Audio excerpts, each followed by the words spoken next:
What's up, rock soldiers? This is the rockstar Robby Vegas with another brand new and video episode of the All Bets Are Off podcast. We hope, if everything goes right. Oh, sorry, I wasn't introduced. I didn't get there yet. You all know my co-host.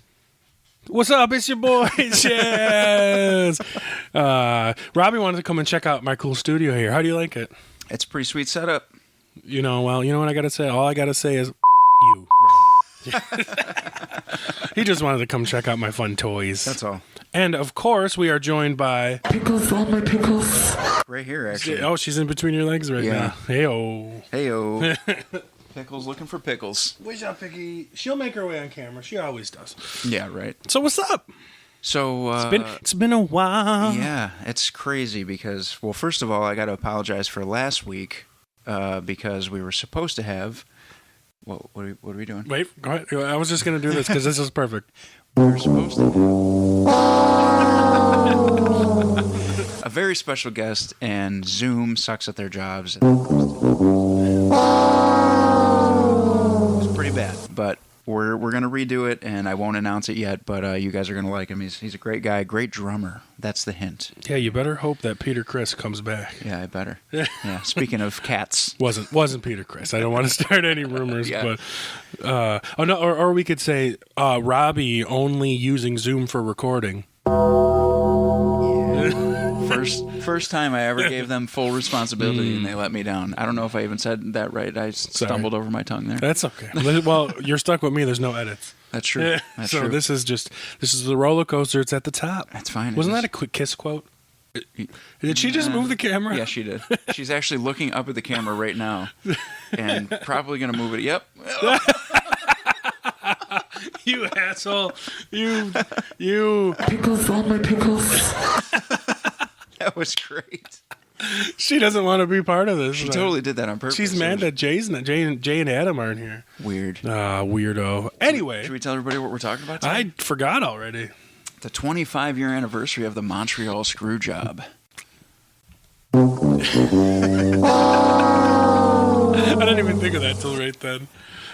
Man, this is going to be a fun conversation because, we were alive for this, whereas a lot of people now tell me that they were too young to know. Oh, wow. And, some of your students and yes, such? yeah. Goodness gracious. And some guys that I'm in locker rooms with are like, yeah, I was born like that year or like the year after, but I heard it was pretty crazy. Oh, my Lord. So the title of this episode is Who Screwed Brett? Right. Well, there's only one answer. Brett screwed Brett. And there it is. That's the only answer. Normally I would say thank you, Vince McMahon, for being here and saying that, but we're caught. We're busted. Yeah, that's very true. That's very true. But just remember. Brett screwed Brett. Well, I guess we'll find that out. We will. Because this is going to be an in-depth 4-hour podcast. Well, I got to say, I do remember this happening because I was watching it live when it happened. So you were 10. I was 10. Yeah, I was super young when it happened. But the weird thing about watching it at 10 years old is knowing that something really wrong happened, like that something was bad. And you were watching the live. Yes. The live. I almost said podcast. No, you were not watching the not. live podcast. Yeah, I'd be curious to know who had a live podcast in 1997. Mean Gene with his telephone stuff. Piper's Pit. Okay, fair enough. That's what podcasts were. I was not watching it because even though I even remember saying that I only got the Survivor Series podcast, but I don't believe I was watching this one live. And being so much older at 11, no. But like I was, I just kind of like, I didn't get it, like I didn't know what was going on. I'm not going to sit here and act like a mark and like I understood there was all this backstage drama until...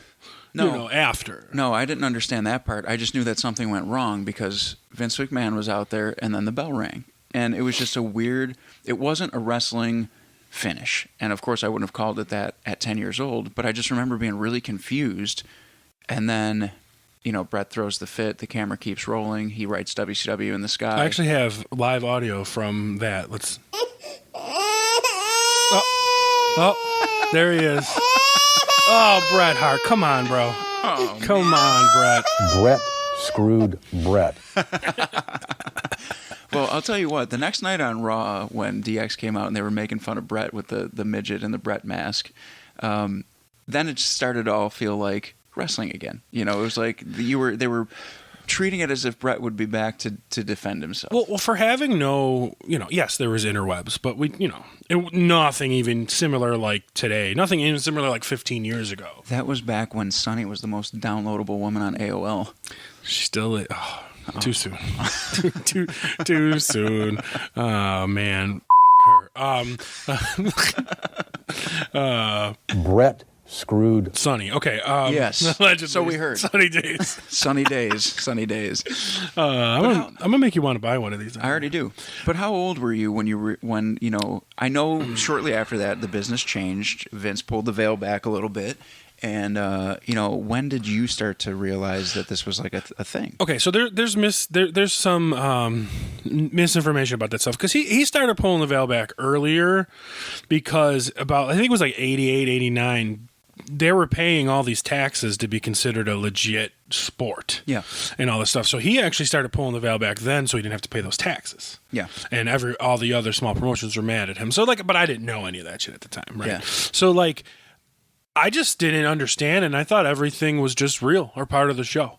And for the simple fact that, so this is already after all the defects, all the Hogan and the Luger showing up on Nitro, and the Outsiders showing up on Nitro and all. So this is way after that. Yeah. Year and a half, years after that. Yeah. So the fact that, I don't think it was the next night in Raw, I think it was the week later. But either way, whenever he did that famous interview, the old Brett screwed Brett. Interview. Brett screwed Brett. Oh, he really wants to say that. Yeah. It was mind-boggling, or a term that I like, mind-bottling, because it was like, what are they talking about? He's talking about Ted Turner. He's talking about WCW. Mm-hmm. Yes, he was. And again, I didn't know, who Ted Turner was. All I know was Billionaire Ted. Yep.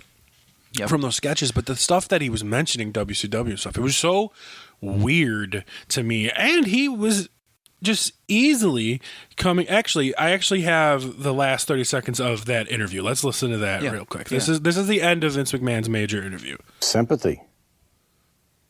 I have no sympathy for Brett whatsoever. None. I have no sympathy for someone who was supposed to be a wrestling traditionalist, not doing the right thing for the business that made him, not doing the right thing for the fans and the performers and the organization who helped make him what he is today. Brett made a very, very selfish decision. Brett's going to have to live with that for the rest of his life. Brett screwed Brett. I have no sympathy whatsoever for Brett. That's powerful from Vince. It is. And, to be completely fair, looking at it from a point of view as somebody who's inside the wrestling business currently, I agree. And when I first started hearing about and understanding what they were talking about, I agreed then. And not because I'm a Shawn Michaels fan, but because it made sense to me. I thought it's weird to say, and to this day I still feel this way, it's weird to say, I can't lose the belt in Canada. You just covered an entire country. It's not like he was in his home state, his hometown, his home arena. Yep. He literally said, I cannot lose this belt in an entire country. And honestly... She's playing with it. Now she's going to knock the camera down. You're on camera babysitting duty. Yeah, I know. She was over here, and then she got mad because I wouldn't touch her. I'm talking about a cat, by the way, people. Pickles on my pickles. Are you? Hey there, little fella. Anyway, sorry. Okay, go on. But you're right. The whole country aspect of it, I refuse. That wasn't it. Yeah. It was because it was Shawn. It was because it was Shawn, 100%. And I believe that for a fact that is the sole reason why he wouldn't do it is because it was Shawn. Yeah, because they were fighting with each other, ripping each other's hair out. Mm-hmm. Shawn was being a bitch. Brett was being a bitch. Mm-hmm. I mean, they weren't healthy people. No, both guys were being shitty. And whether, they were being shitty to everybody or just to each other, it doesn't matter. Because in this situation, they're the two people that mattered, and they were both doing things that would be considered unprofessional in the professional wrestling business. And, I've read Shawn's book. I've read Brett's book. I've watched Wrestling with Shadows. I watched Dark Side of the Ring that recently covered the Montreal Screw Job within the last few years. A.K.A. Dark Side of the Ring, A.K.A. WWE hit pieces. Yes. Fucking terrible. Right. They're terrible. Sorry, go on. No, I do agree with that too. But you know, after reading the books and the articles and watching the shows on it and seeing the backstage stuff, I mean, how crazy was it that they just happened to be filming a documentary when all of that went down? Which leads me to the next thing I want to mention before we even dig into it, is Scott Hall always said he thought, and to this day, just before he died, still thought it was a whole work that everybody was in on. Well, that is an interesting topic we will get into on this. And it's like, think about it today. Like, think about like the backstage news today with like CM Punk and stuff like that. Even CM Punk, who I think is one of the biggest crybaby losers in the world. I mean, he still seemed like he was trying to do business, but maybe he wasn't. Yeah, I mean, it's hard to say. But who did CM Punk look up to? Right. Right? And who did a lot of these new... Well, they're not new anymore. They're older than us. But like those guys look up to. They're Bret Hart marks. Yeah. And Bret Hart created this generation of wrestling, the good and the bad. Yeah. He created both of it. Yeah. And, well, let's backtrack it just a little bit because we didn't even say what truly transpired here. We just kind of assumed that everybody listening would be Let's take it back. Let's take it back to the top. Here we go. Okay, so we're going to talk about Bret Hart. Yeah. Had the year before, a few months before, got a huge 20-year deal. Yeah. By WWE to be part of it, wrestle for the next 5 years, whatnot, and then be backstage for the next 15. Yeah. Somewhere around those parameters. We don't do our research here because that. So he signs that deal. Then a few months later, Vince McMahon comes to him and is like, "Hey, pal, I cannot afford to pay you this anymore." Mm-hmm. Okay. So business-wise, he is giving him a chance to go to WCW. Yes. Where he knows that they're overpaying wrestlers. Yes. Because everybody wants to talk about Scott Hall, Kevin Nash, Hulk Hogan, but they're overpaying people like Virgil. Yeah. Right? And like these crazy. So he knows he can't afford, he knows that he can pay Bret Hart more money. Yes. So Vince isn't, I'm not trying to like just be like, oh, he's such a gracious guy, because he and himself is trying to save his company money and stuff like that. By letting Bret go, yeah. So like it did seem like a good deal for both people. It did. They were both going to get something out of it. Bret was going to make a substantial amount of money to provide for his family, and Vince was going to save a substantial amount of money. Because at the time, Bret was going to make more money. He was, and I mean, Bret was making good money with Vince to begin with, but Vince wasn't, and the WWE in general weren't at the top of their game yet. Yes. At least as far as the 90s go. They had their success, and things hit a lull for a little while, and the company wasn't doing great. Did he still have a assload of money? Sure, but you're also paying how many guys weekly to wrestle on your show? And Bret, Mr. Greatest wrestler in the world, it was the lowest time of WWE, and you and Diesel are the top guys. Right. And that's what it is. Mm-hmm. Everybody lays it on Diesel because that was the lowest of the low, other than Roman Reigns 2020. But so Diesel, yes, is the lowest of the low. Yeah. Great band, by the way. For sure. And but like Canadian. Bret, yes, probably Bret Hart marks, probably. But like right after was Bret. Like it's not like and then everyone says Shawn too. Okay, that was their era. Mm-hmm. Throw in the Undertaker. I mean, that's the new generation era. That was the new generation era with Razor, right? Yeah. Those are the five guys. Yeah, or as I like to call it, pre Stone Cold. Yeah, it was pre-Attitude Era for sure. Yeah. That era of guys was bleeding into the Attitude Era. Obviously Shawn played a big role in ushering in the Attitude Era, and Diesel and Razor and Bret were all gone. But so did Bret, though, because when he cut that first promo where he shoved Vince McMahon on his ass and stuff, that was the turning point from the new generation to the Attitude Era. The whole Canada versus America angle. Mm-hmm. And so this is going side by side with the fact that Bret is very sad and self-conscious that Shawn is Vince's new boy toy. Yeah. Because live looking at Vince, but he should have been. Yeah. He's younger. Mm-hmm. He's the time for the next guy, and that's what happens in wrestling. Just because he was younger? Bret was the guy. This is 1997. Yeah. What year did Bret win his first world championship? Oh, Jesus. 1992. Yeah. So it's been 5 years. Mm-hmm. And when did Shawn win his first one? 1996. Yeah. So Shawn is the new guy on the block. And it wasn't that long. actually the new guy coming up is Stone Cold, and everybody knows that right now.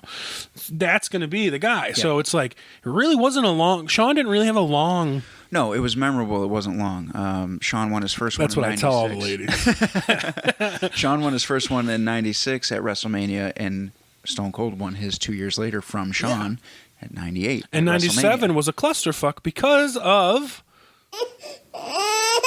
On both of their parts. So there's still a lot of question about what happened at that Mania that was supposed to be. Well, we're in 97. Let's talk about it. Well, you had the clusterfuck of the 1997 Royal Rumble, which is still a goof to watch. Stone Cold wins, but throws Bret Hart out after he was thrown out, but the refs didn't see it. Okay. And then Stone Cold wins. Yeah. Weird. Shawn wins the title from Sid, and then Sid loses the title the next day, right? Yes. And then wasn't Bret? No, I think it was. No, because it had to get back on Sid. Maybe it was Shawn gave up the title, and then Sid won it, and then Bret won. It was something weird like that. Yeah, there was a weird little fluctuation of the heavyweight title. Oh, you know what it was? I remember now. Kind of. Shawn had to give up the title because whoops. Okay, so Shawn had to give up the title. Then Bret won it somehow. Then they had that final four. Yes. It was held up again. Yes. So it was this weird thing, and then Bret ends up... And then Sid ends up with the title. So I think Bret had it for like a day, and then Sid won it at the final four. That's how Sid rolled into... No, Sid wasn't in that match. Well, because Sid rolled into WrestleMania. Yeah, but the final four match was Undertaker. See, it's so weird. It was Undertaker, Vader, Bret, You're right, and Stone he Cold. wasn't. Sid wasn't in that match. So somehow Sid ends up with the title. Yeah, Sid ends up with the title and carries it into... Carries into Mania, Taker wins. You have the one of the greatest matches ever between Stone Cold and Bret, which carries them through the summer. Didn't Bret win the title and have the figure four on Sid in a singles match, and Stone Cold screwed him out of it? Could have been. I don't remember. It was a Raw thing. Yeah. And I don't know. I just have this vision of Bret with Sid and the Sharpshooter and Stone Cold interfering in the match and costing Bret the title, and then they go on to have their famous match at 13. Which was phenomenal, the double turn. And which was a part of ushering in the Attitude Era also. Right, because then you get Bret Hart on camera and off camera. Yes. Yes. Doing it. So he's being the most Bret Hart because he's... Yeah. I'm sorry, we've said it plenty of times, a huge crybaby. Yeah, and the backstage turmoil is really building up between Shawn and Bret. They really hate each other. They do not like each other. They don't want to work together. But they have the best matches. Right. Like the Iron Man match is my favorite match of all time, hands down to this day. Obviously, I'm talking about the original Iron Man match. Well, and I think Stone Cold's arrival has a lot to do with this, too, because they're not stupid. Yeah. They see what's brewing, especially that summer, especially after WrestleMania. Oh, yeah. But then, to be fair, I mean, Stone Cold won the title, or won the Rumble. So, they see that he's brewing, but, it was almost best for him, because they just focused on each other.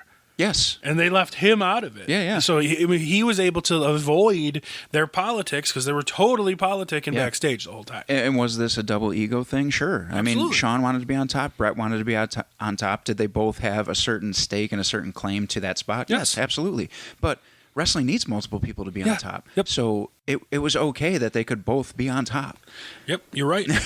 and it was just and Bret was, it had that such weird quality where you think of 97, you think of Bret and Shawn, but they weren't the program in 97. No. It was Bret and Stone Cold. Yes. You think about one of the best pay-per-views ever, the Canadian Stampede, that arena was electric.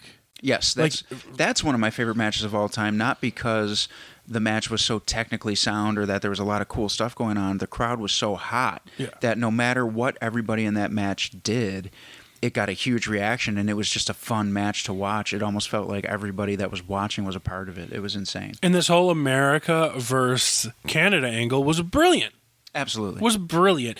Different places of the not the country, the continent. Yeah.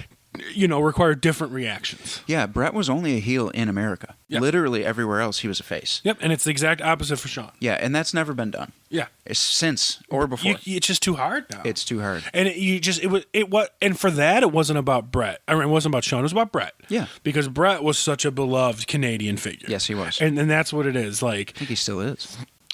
I'm sure because it's Bret Hart, and they probably hang on every word he says. So then you have your Canadian Stampede, then you get into SummerSlam. Brett will never wrestle again in America if he loses the match to Undertaker. So right by that statement, you know who's going to win. Yeah, of course. And they did it brilliantly with Sean, with Sean as the special guest referee, and who actually, the chair shot causes the loss, which sets Sean into a feud with the Undertaker that spawned some of the greatest moments of the year, I think, as far as like their match at Ground Zero, the Bad Blood, where Kane makes his debut in the first ever Hell in a Cell. That's gotta be Kane! My God, that's gotta be Kane! Sorry, we talked about a man hit the bell. That wasn't Kane, that was Undertaker. That's fine. We talked to... Get Sean's too. Okay.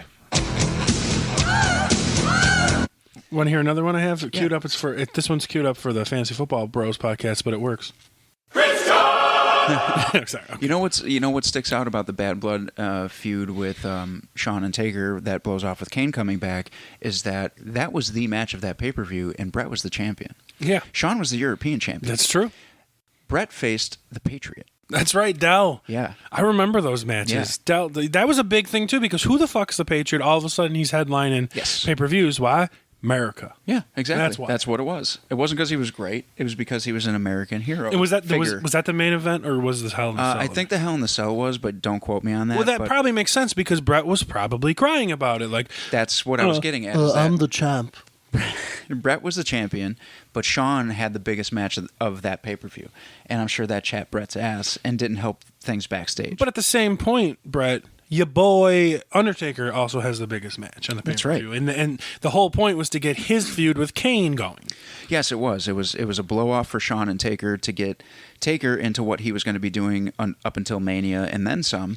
And what draws more in a crowd? Bret Hart, Del Wilkes, or Undertaker and Shawn Michaels in a Hell in a Cell? In a Hell in a Cell for the first time. Right. When people are going, what the fuck is a Hell in a Cell? Use your brain, Brett. Right. They make brains in Canada. Well, we'll ask Mitch LaFon about that. You just pissed off a whole country. Yeah, I know.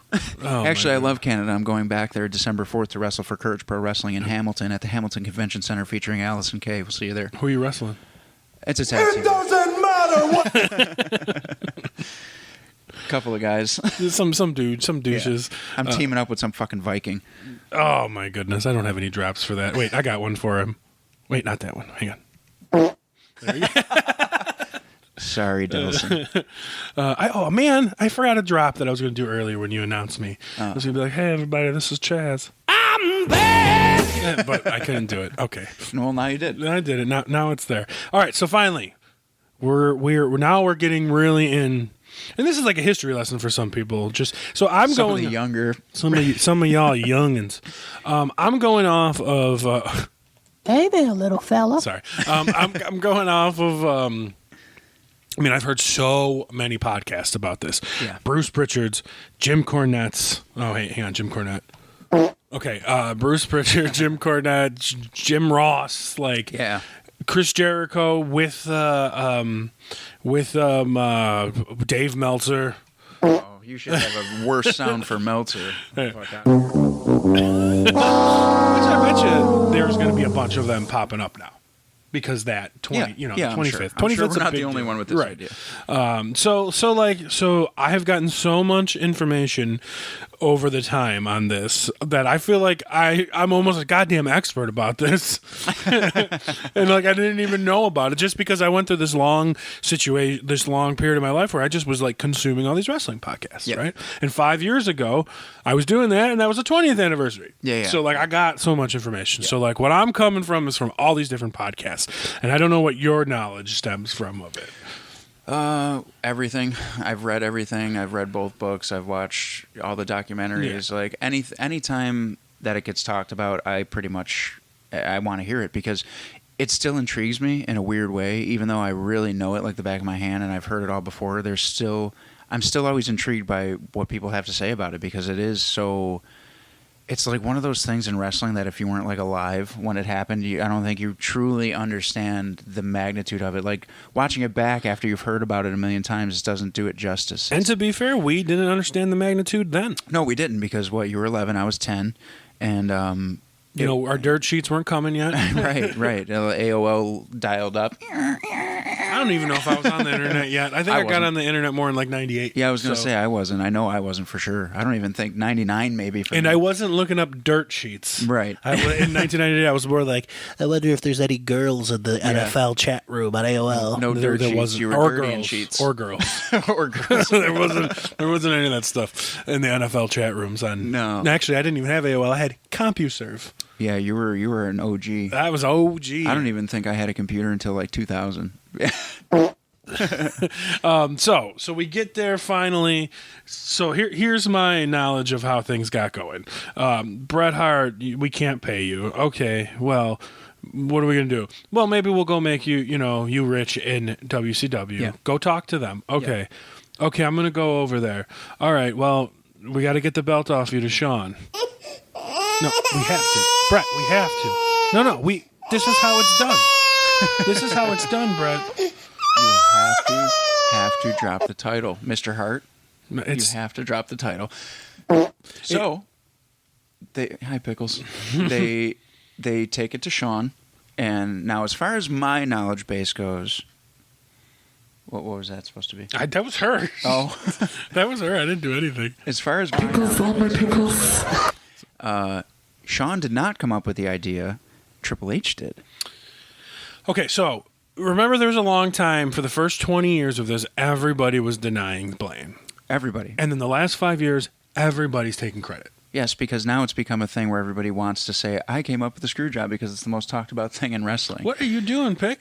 What's up, Are girl? you a Bret Hart fan or something? Yeah, jeez. I wonder if she's on camera right now. I don't know. She always finds her way on camera. Just don't step in the computer. But here's the thing. I also heard back then, too, that Vince hinted around at it and Triple H kind of finished the thought. So it sounds to me like Vince and Triple H are on the same page. Okay, so what and I agree, and I've always heard that Triple H was involved somewhat because he was there with Shawn. So obviously Shawn was a part of this. Yeah. But it doesn't, from anything I've ever heard, it doesn't sound like Shawn was sitting there throwing the idea out. No. It was more like, Shawn was more like, fuck him. Let's do it, Yeah. right? Like the idea was presented to him and he said, I'll do it.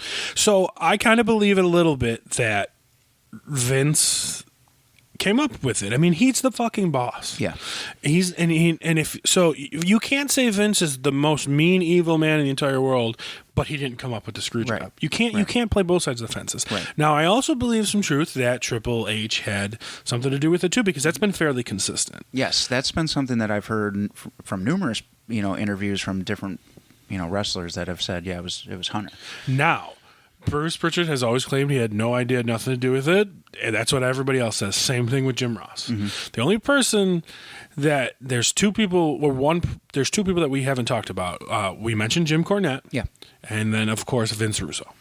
I don't believe that Vince Russo had anything to do with this. I think Vince Russo gets off on making people think that his ideas, everything was his idea. I really do. It could very well be, but I could also see him just his attitude, like, fuck him, bro. Just screw him. I can 100% believe and agree that Vince Russo said that, but he didn't even know what he meant. You're right, exactly. You know what I mean? Exactly. So he could have been the guy that said it. Yeah.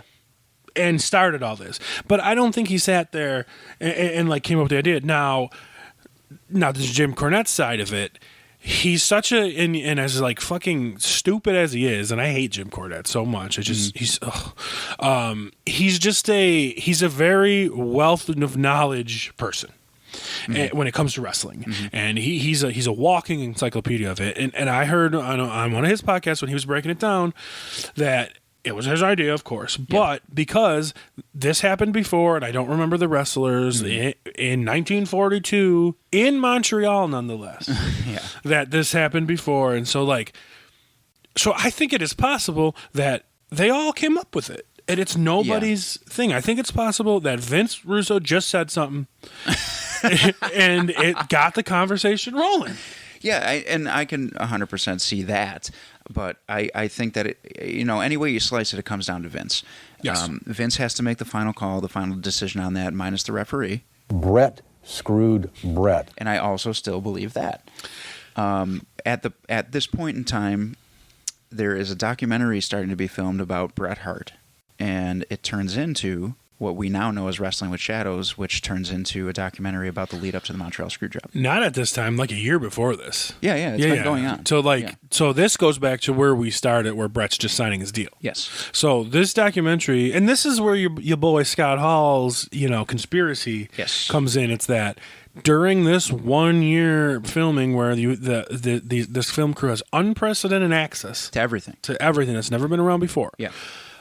All of a sudden, all this shit goes down in that 1 year. Correct. Now, from my own personal life, I'm super good friends with who was Brett's wife at the time, who is no longer Brett's wife, and she didn't know anything about this happening. So Know about what? That the screw job was a thing. So Okay. if it was a work, she was also in the dark. But also makes me lean towards, well, maybe it wasn't, because would you keep your wife, in the dark about something like that? It's hard for me, and I love conspiracies on any rate. Mm-hmm. We don't have to get into political conspiracies, just any form of weird conspiracy. And this is a perfect one, because it doesn't fucking mean anything. It really doesn't. No, it doesn't. It doesn't fucking mean anything. not to the real world, anyways. Right. So some of us, it that's may. why this is a fun one. There's all sorts of sports conspiracies that are fun, but so I find it hard to believe that it's a work. Hard?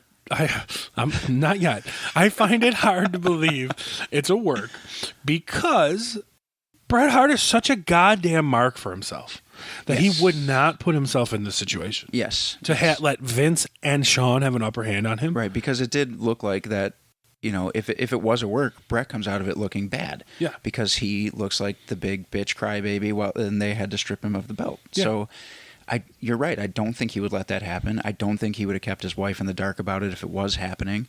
I don't think WCW was in on it so that everybody's ratings would get better. I don't think any of that. Well, the conspiracy that it's not that everyone's ratings got better. It was more that they would overpay for Bret Hart.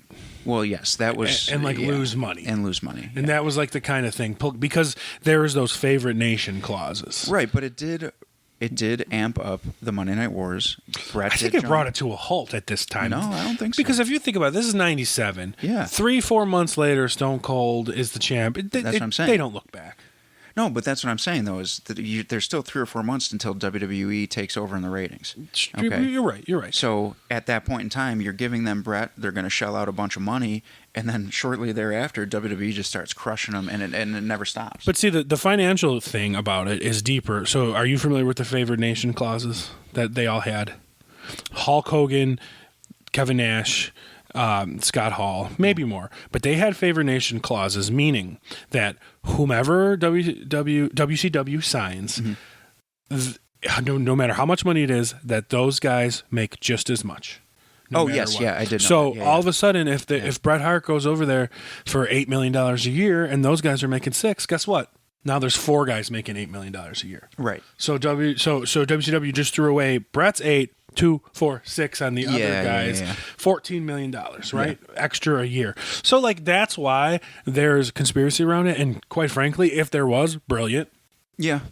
Absolute brilliant. I mean, Vince is a genius businessman, so it's not out of the realm of possibility. I just don't think I just don't think so. I just don't think they planned it that way. All Bret would have got out of it was more money, and I think to him it meant more the way he looked more than what he was going to get paid. Him being such a mark for himself is more important than money. I think because that's why he signed that long-term, not expensive deal in the first place, because it wasn't that lucrative. He could have went and made more money. But he was going to be on top. He was going to be on top. He was going to be a hero. He was going to be on the Mount Rushmore of WWE. And I'll tell you what, I don't think Bret Hart is on the Mount Rushmore of WWE. I think there was definitely a time when he was. I think right now it's so hard to say because there's been so many great moments and people who have come through those doors since then. But I think for sure at that time he was a shoo-in for it.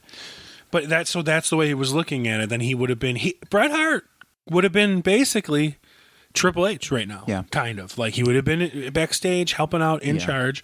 But then again, Bret screwed Bret. But at the same time, just to say this for my own, just to get it out there, Bret Hart, to me, is one of the greatest wrestlers of all time. And I love his matches, and I still study them.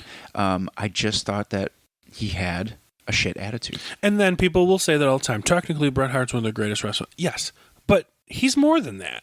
Yeah. Great talker. Well, he became a great, at first probably not. Okay, 90s Bret Hart. Yeah, when he started doing the heel in America and face everywhere else, put a mic in his hands and I'm invested. Yeah, but it was back then too. It was just his character was corny.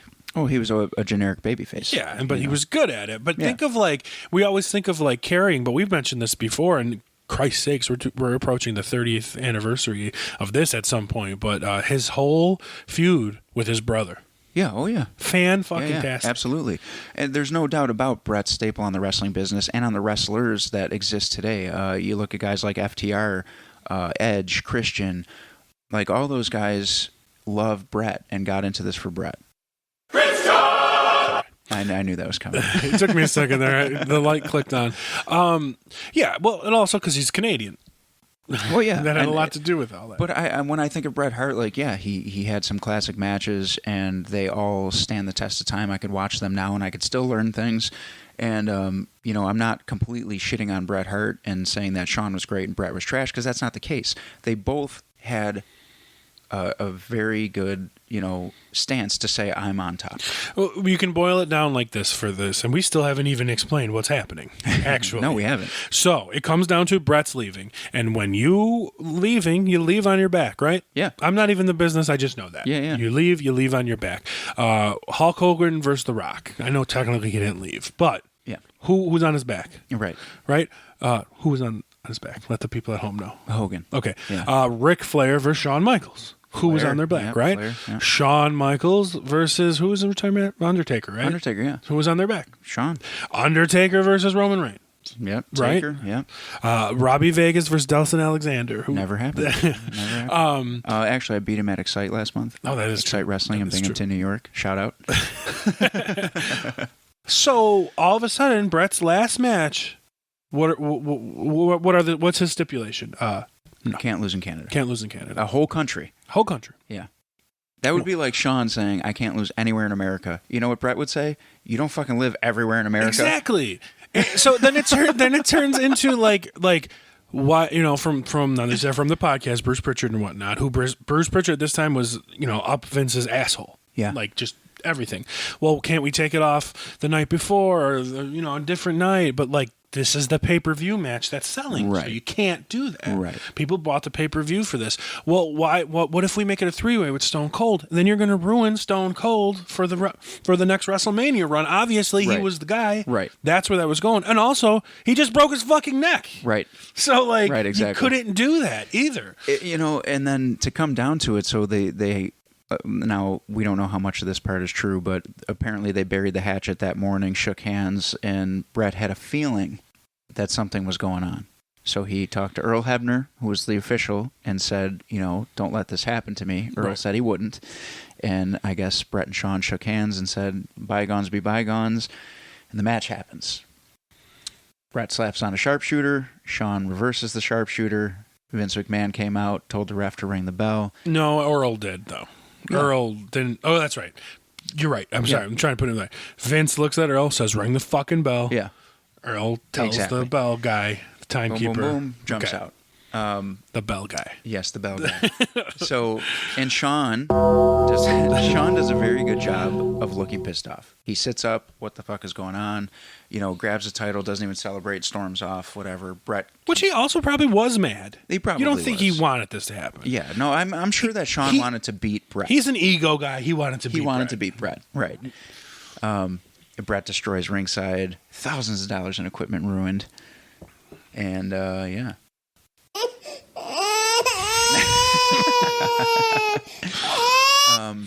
Paints WCW in the sky, spits in Vince's face. A nice fucking loogie, too. Nice one, and like a rocket. And then basically knocks Vince unconscious in the locker room in front of his son. And a few other people. And a few other people. Yeah. Okay, and so that's extreme. Then all of a sudden, obviously, all the Canadians are mad. All his family, of All course, his family, yeah. of course. Yep. And from what I get from it, Vince is just like, you guys can be mad at me all you want. This is what happened. If you don't want to come in, don't come in. So they don't come in. Okay. So, okay. And he even, from what I heard from everything, he even offered them their releases if they want. Yes. Out of the contract. And Owen wanted to stay. Owen stayed. He wanted to stay too. Yep. He felt, actually, I believe, obviously we don't know, but I believe Owen felt like, well, maybe it's my time now to like get out of my brother's shadow. It's perfect. And I believe he gave Owen a new deal too. Yeah. Keep him. And I don't think he gave a fuck about the Bulldog or Neidhart. well, they ended up coming back. They did. Bulldog specifically had a pretty decent run later, like Yep. years later. But they did initially go. Yep. You know. But and then of course, speaking of Mick Foley, Yeah. Mr. Everything needs to be perfect for the boys, you know. If you break it down to like what it is, your fucking boss, the guy that signs your paycheck, Yeah. told you to do this. Yeah. You fucking do it. Yeah. You fucking do it. That's it. It's the same as any other job, and people forget that wrestling is a job to these guys. This is a business. It's a business to me. Yeah. Wrestling is a business to me, and I make business decisions with my wrestling. I don't go out there just going to play in the sandbox with the other kids. Like, this is a dangerous business, but it's something that we all got into knowing we can get hurt, we will get hurt, and that we want to make money. Yes. Those are the things that we get into this for. I want to make money. And I know that I'm going to get hurt, and I know this is dangerous. This isn't just for me to fuck around. Take it very seriously. You don't think these guys with multi-million-dollar contracts in WWE take it more seriously than even I do? Right. Are you kidding me? Well, maybe. Well, maybe, yeah. Yeah, but that's the thing. So it's like, how are you mad? I don't understand how Vince can screw anybody. Right. I guess was it in his? If it's in his contract of creative control, fine. But it breaks down to the point of like he's the boss of the company, and it's just like this is where he wants to go. Yeah, and he was really just asking for that one night. Like, that was it. Just this one time. Can you do this one thing for me? And to be honest with you, Vince made Bret Hart. So, like, Absolutely. he gave him a shot. He took a chance on him. He was the first smaller guy that Vince really let run with it. It went from Macho Man to Hogan to Warrior to Hogan to Undertaker to Ric Flair to Bret Hart. Who the fuck is Bret Hart? That's what I'm saying. You know, like, at that Vince time. really took a chance on Bret and pushed him. And obviously, Bret went from heavyweight back to Intercontinental back to heavyweight. Sure. But you know what? That's okay. Bret was also like the first triple crown winner in WWE. I believe the first King of the Ring. Was he the first one? I believe so. Then Owen. Oh, right? I don't remember. Well, actually, they had those as house shows. But anyway, Yeah. that's the thing. So it's like any term, like, you know, Vince didn't have to give Bret anything. He just he saw who he was and how great he was. Yeah. He respected the fuck out of his father and his Yeah. family and all that stuff, and he rolled with him. Yeah. I've said from day one, all you Bret Hart stands, that Owen was better, and I'm so. gonna hold that to my grave. And unfortunately, we never got that Owen Hart run. Yeah. But we should have in '94. We should have. But I digress. But Bret Hart got everything. You're right, because of Vince. Tell me, if I have one sound clip to surmise Bret Hart's career in WCW, it would be. Oh my God, it was brutal. The only match that sticks out that, well, obviously the Goldberg one because that's when he got hurt, but his match with Chris Benoit at the Kemper Arena where Owen died. Who? I forgot. Who's that? Who? Crispin. Wah. Crispin Wah. Okay, Yeah. gotcha. At the Kemper Arena where Owen died was probably his biggest thing that he did in WCW. And honestly, it's not ringing a bell. No? I mean, I'm being honest. I'm not even being a Well, dick. I mean, I'm in the business, so I study things differently. This is what You I know remember I mean? about Bret's WCW career. I remember him showing up Talking shit. way too late. Yeah. Like, he showed up in, like, January. Yeah, it was a long time. And he was after, released yeah. right after. He could have Yeah. went the next day, which he should have. Yeah. I remember him not wearing pink at that time, and it was kind of weird. He wasn't wearing pink. I remember him. Didn't he Right walk away. out? He walked out in like an Oilers jersey or He was something. just, So I remember that. I remember him, I think, getting speared by Goldberg, but he had like a chest plate on. Yeah. Okay. And I remember him getting kicked in the face by Goldberg. Yeah. But I remember him having the U.S. title and the championship, right? I think so, but don't quote me on that. Exactly. Yeah. And that's where we are. Like I said, that's where we were. Well, Vince knew that WCW wouldn't know what to do with a guy like Bret, and that's why. And Bret knew that, and that's why he initially turned them down when they had approached him previously to stay in WWE. Because again, in WWE, he knew he'd be on top. He knew he'd be used properly. In WCW, he'd make more money, but he would flounder. And essentially, that is what happened. And literally, give it 2 years later, almost to the week, you've got better Canadian superstar Chris Jericho coming over. Younger, better, Good looking. I just think it was Likes like better music. right? Of course. So it's just like Brett's time was done. He was done. And as sad as it sounds, I mean, he was old man then at 42 or whatever, but that's old then. Yeah. That's old then. We've focused a lot. Well, yeah, for that time period it is. Now it's not. Yeah. Things have changed drastically Absolutely. with ages and whatever in not just wrestling, but everything. But even if you put it in his perspective, he's what? CM Punk's age? Yeah. You don't say CM Punk's young. I don't think he's old. But exactly. So Yeah. like he's where like say CM Punk is now, Yeah. right? At that point. So it's like that's definitely the back half of your career. Yeah. Easily. You're on the back nine. So Oh, I mean, yeah, as a professional wrestler for sure. yeah. You know? So and especially at that point. So it was like, I don't know, it just he had to move, he had to go. And Vince was silly to give him that deal, but Vince felt pressure at that time because like he couldn't lose Brett. Yeah. In the middle of that. Yeah. He couldn't lose Brett. That's the thing is he could not lose Brett in 96 when the NWO started all this. Right. Stuff. But like shortly thereafter, like when Stone Cold, no, Austin 316, maybe I could lose Brett. Mm-hmm. Right? And that was the difference. Stone Cold was the difference. I'm sorry. It had nothing to do with Shawn. Well, I'll tell you what, we've talked quite a bit about what was wrong and what was going on Brett's end, but we haven't really touched on Shawn. Because I don't think he matters. I don't think, and that's what I was just going to say. Shawn didn't really, he wasn't a factor here. Like, that could have been anybody in Shawn's place. But just because it was Shawn. No, it couldn't have been, though, because of their personal well, that's what attacks caused on this. each But other. what I'm saying is, had that been anybody else, had Brett had animosity with somebody besides Shawn, Okay. if it was Taker or Diesel or Kane or, fucking, I don't care. If it was Barry Hardy, I don't give a shit. Like, that same scenario would have happened. I believe so. I believe it was just amplified because it was Shawn. Yes. Shawn threw barbs that Brett had sunny days, which he's claiming that Brett was cheating on his wife with Sonny when I believe Shawn was doing that. And everybody knew it. So, dick move. I think that Shawn also did, but I think Brett did too. Well, Shawn did, no doubt about it. Shawn Yeah. also did. But Brett has never admitted to that. Sonny says he did. Oh, well, she's a very trustworthy, believable person. You love that one. Nah, bruh.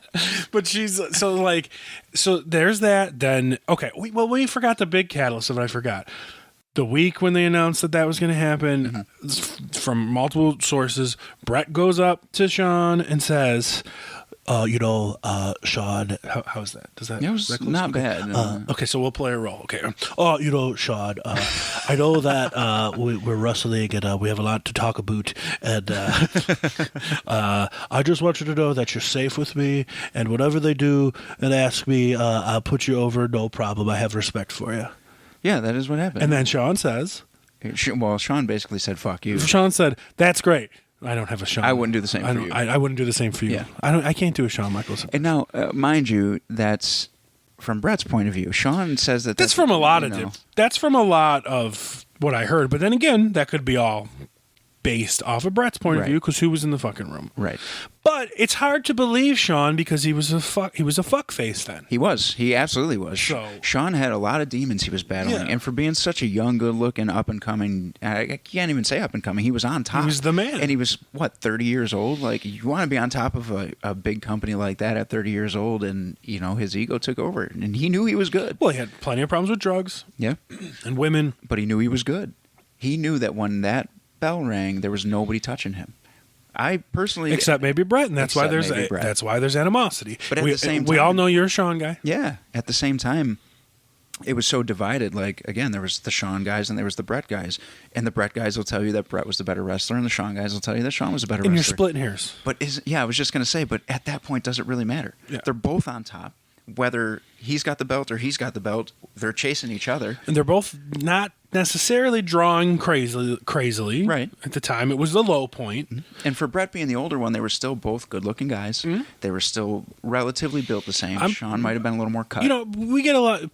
Shawn gets a lot of love for his looks, but Bret Hart was a good-looking dude. Like I think my mom liked Bret Hart. A lot of moms liked Bret Hart back then. A lot of moms probably still like Bret Hart. But Bret Hart's Brah. Bret Hart's dating younger these days. Oh, jeez. Where did this go? This went off the rails. quickly. I'll tell you what, though, the Montreal Screw Job plays a very, very vital role in wrestling's future, any way you slice it.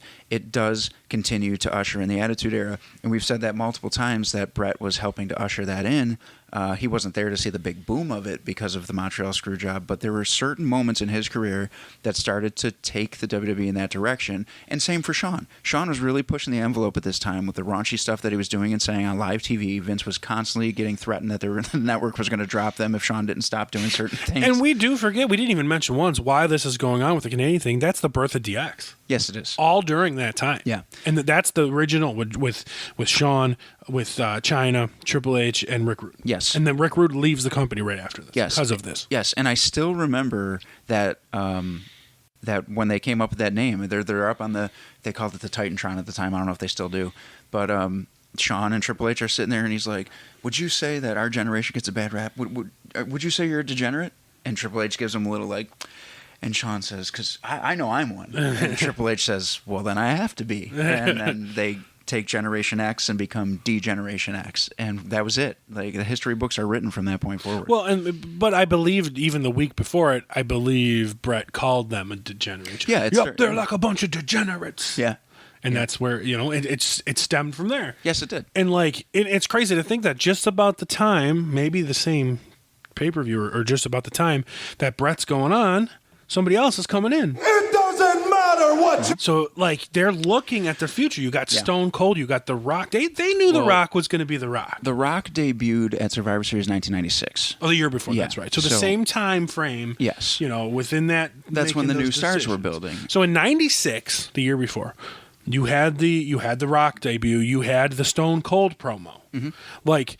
You kind of have your eyes on where the future's going. Yes. They're already pushing Stone Cold by the end of 96 or 97. Yes.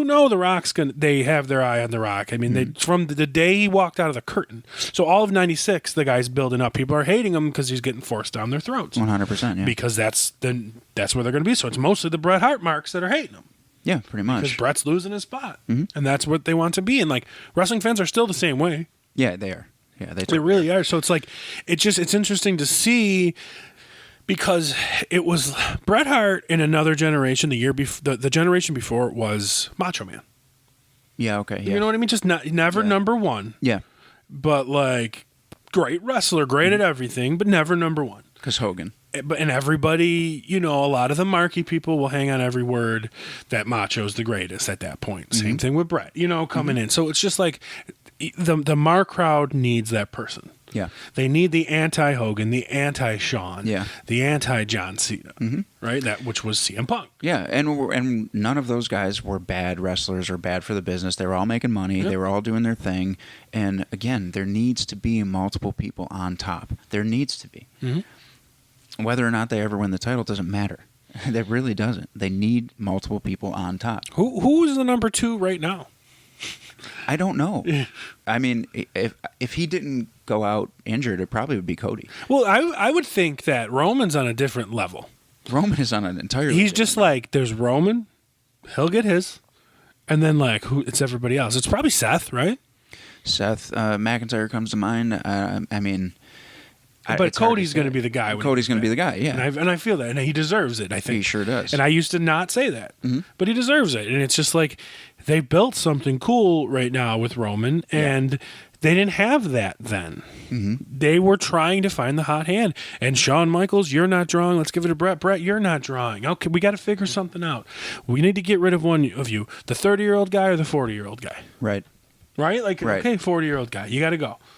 The guy that's costed me, the good-looking 30-year-old guy who wrestles great, or the good-looking 40-year-old guy who wrestles great, that's more money. Yeah. Right? It was a business decision. It was. And again, that comes back to what I said. Wrestling is a business. It's not just for you guys to watch and be like, oh my God, so fun. It's a fucking business. Especially at that time when they're hurting. Right. They're the farthest thing from hurting now. If McDonald's wants to get rid of the McRib, then they're going to get rid of the McRib. God, and Brett was the McRib. Brett was the... And that's the show, folks. Thank you, everybody. Remember, McDonald's screwed Brett. Yeah. And Shawn was that 40-piece family pack. Oh, my goodness. I got to give you this for that. You won that. Sure did. That might have been your best joke of all time. It might have been in 3 years of this podcast. Jeez, wow, 3 years. Yeah. Oh my goodness. Hi, Pickles. Pickles, all my pickles. Still running around. She got to make it. She's probably on camera. I still think, though, that the screw job itself ended up being good for the business for WWE. Vince went on to become one of the most hated heels of all time. It stemmed from his stuff with Bret. I will say that the next year when they did the screw job again at WrestleMania 98 was in poor taste. It was stupid. That didn't need to happen. They did it with The Rock and Mankind. No, it wasn't WrestleMania. It was Survivor Series. You said WrestleMania. Did I? I meant to say the next Survivor Series. Literally, the next one. It went from 97 to 98, and they recreated that spot. I think that's fantastic. They were looking for cheap heat. And they got it. Not necessarily. The Rock siding with Vince McMahon was all the heat they needed. They didn't have to do it screw job style. It doesn't matter what your name is. That was harsh. Pickles, come here. Come on camera. Nah, but bro. Shawn for years denied, ever even knowing about it. It wasn't until he became a born-again Christian that he actually admitted that he did know about it. Well, I believe that was on Vince's request. Yes, it was. Vince said he didn't want anybody to take heat for it but him because he could take it, he can handle it. He was the owner of the company. It was Vince's 100% decision to do so. Well, and so from different podcasts, they all have said the same thing, that from the people that, like Jim Ross didn't know it was happening, and Bruce Pritchard didn't know it was happening. So when they got with Vince, like, what the fuck? Why didn't you tell me? Or The Undertaker, why didn't you fucking tell me? And his response to all of them was the same. What's up, Pick? What's up, Pickles? That's not what he said. Pickles, all my pickles. What he said was, he's like, you guys didn't know about it, so you guys would never have to answer for it. This was all on me. I did this to protect everybody. Yes. And it's including his, HR person, Jim Ross, and his right-hand man, Bruce Pritchard. Yeah, and I mean, and this whole problem between Bret and Shawn started with Bret having a problem with Shawn as far as the way that he... Oh, get out of here, Pickles. That's gross ass. The way that Shawn was in the ring doing like the stripper kind of sexy boy thing, Bret thought that wasn't appropriate. And that's where this all started. Well, because, Bret was bringing the backstage heat on camera. Yeah. And then I guess Vince was just like, fuck it. Yeah. Let it go. Yeah. And years later after the screw job, so Shawn admits knowing about it, Bret does eventually come back to WWE and they send him off what could be considered appropriately, all things considered with his health and all that shit. But they do a Rivalries DVD. Yes. And that's the first time him and Shawn sit next to each other and actually talk about their careers because they cross paths a lot. Oh, they were both tag team guys. Yeah. They were both Intercontinental guys. They've probably had 50 pay-per-view matches. Yeah, there was even matches that were on that at the time it came out on DVD and Blu-ray because the network didn't exist. But there were matches on there that were never before seen. Yeah. The first ladder match WWE ever had was Shawn and Bret. Yep. In 92, I believe. Because Bret claims, and no one refutes it, that they came up with the ladder match in Calgary. Yes. Yeah. So that's why they were practicing it. Which he was mad about because he told Vince that anytime there was a ladder match, Bret had to be involved because he owned it. But then again, in Bret Hart's words, he's wrestling Owen, winning the title, and going to be in the ladder match with Razor at WrestleMania 10. Well, no, right? he's saying don't do a ladder match unless I'm involved.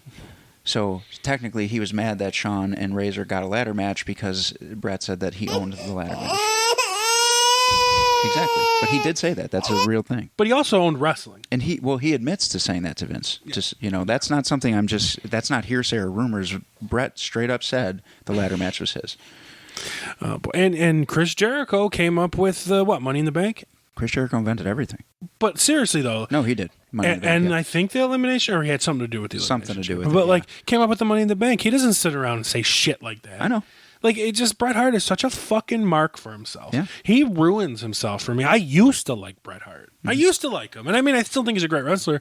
But literally, I know it's a joke, but literally, this is all I hear from him 24/7, anytime about anything whatsoever. That's what you get from Bret Hart. It's just so annoying, and it's the same thing with Mick Foley. Yeah, it's 100% the same thing with Mick Foley. A guy that I used to think was tough as nails. I realize is the most sensitive, just little I just can't with these guys anymore. I know, and they appeal to the people who are they like those crybaby I don't know. I don't understand how that's appealing. And think about like the Shawn Michaels, Mr. Born Again Christian, Mr. Douchebag Supreme in the 90s. Shawn Michaels is the first person now that will tell you how shitty he was and how much of I've never heard anything like that from Bret. No. Bret sits on his pedestal and acts like everything poor, woe is me, everybody picks on me, and I was never the guy, and blah, blah, blah, blah, blah, and I'm the greatest wrestler of all time. Sean literally says, I was a piece of shit back then. I was a fucking asshole. I was hard to work with. I drove people crazy. I was battling demons. I had a drug problem. Right. Like, he straight up will sit down and tell you all of that. And Bret is a consistent, woe is me, I made none of this problem for myself. Yeah. Everything just happens to me. Fuck me. The world's against me. Fuck Vince McMahon. And it's, it had all this like effect on all these crazy Mark fans that are like that now. Yep. All fucking 1 million of you. Yeah. And it's thanks, Bret. Yeah, right. Thanks. I mean, think about it though. Like, if anybody was put in that position, if I was going into a match with somebody and they said, I can't lose in the United States, I'd be like, the fuck you are? Are you kidding me? Right. Or anywhere. I don't give a shit what the radius is. And this is WWE. This isn't like Tommy Dreamer coming into when you wrestled and saying like, I'm not going to get pinned. That's different. Right. It's different at that point. Yeah. No one wrestler is bigger than WWE, and Vince has proven that time and time again. Yeah. And for Bret Hart to even think he was at that point is just absurd to me. He was just smelling his own bullshit. Well, what proves that he wasn't is that he made no impact in WCW. None. Nowhere. And if you were that, if you were transcending of WWE and you were the guy and you were on top and you made that company, then anywhere you went, you should have made. Right. And he didn't. No. So he was living off his own bullshit that he started. The whole bullshit with Dave Meltzer. I mean, everybody knows he was the leak in the 90s. Yeah. To everything in the dirt. So that was him because Meltzer jerked off all over him. Mm-hmm. And now it's the same thing where Meltzer jerks off all over a lot of these guys.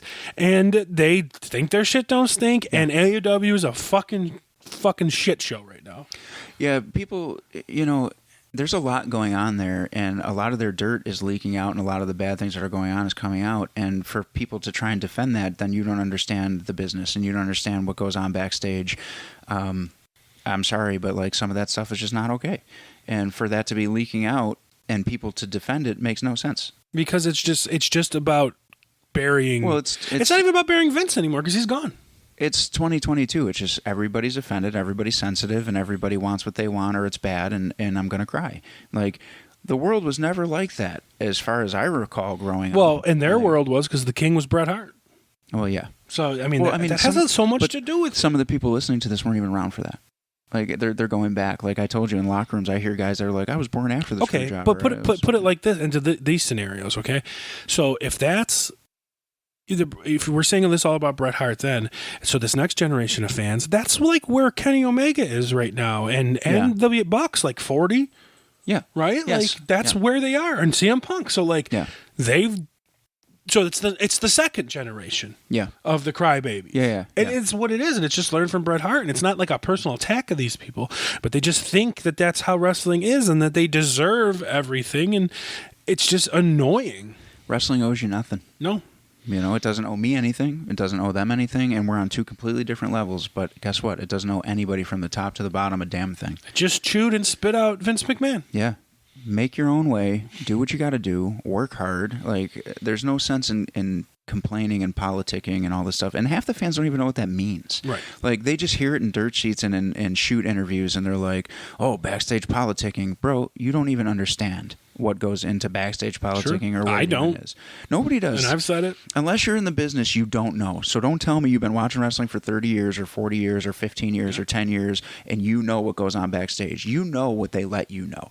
Because even the guys who leak stuff like Meltzer and the dirt sheets and guys who talk backstage news, they don't even give you the whole fucking thing. Well, they're not objective. Right. That's the thing. It's there. So if you look That's right. They don't give you the whole thing. Yeah, if you look at like Meltzer maybe a little bit. Meltzer, even though we shit on him, has a little bit more integrity than some people. Mm-hmm. Just like a pinch where like Sean Ross Sapp is just completely like one-sided. It's ridiculous. And on the same token, even though he's left the wrestling media, Brad Shepard, because of all his death threats, because of reporting wrestling facts, because wrestling fans are moronic, this is 100% the other way. Yeah. So it's like, there's no objective, that's not the right word. There's no objection, you know what I mean? There's none of that. And it's just like, and I know that's a microcosm of all media when you talk about politics or whatever, but just sticking it in wrestling, it's just the same way. Yeah. It doesn't matter. It just matters what's the story, what narrative you want to push, and that's it. Yeah. And there's no truth. Like there, and that goes back forever. There's that classic saying, there's 3 sides to every story, yours, mine, and the truth. Yeah. And that's it. And it breaks down to that. And that's why it's like, it's almost better now for things like the Screw Job, because you're kind of getting the real story, because it's so long ago in the past, nobody's really holding on to anything anymore.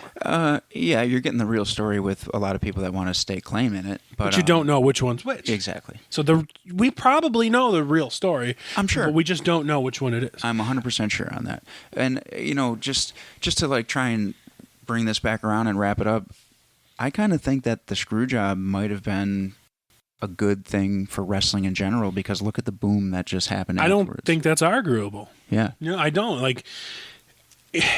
And it's like, it seems like that's what they want to recreate nowadays. Like, it seems like everything nowadays wants to have that like backstage realityness.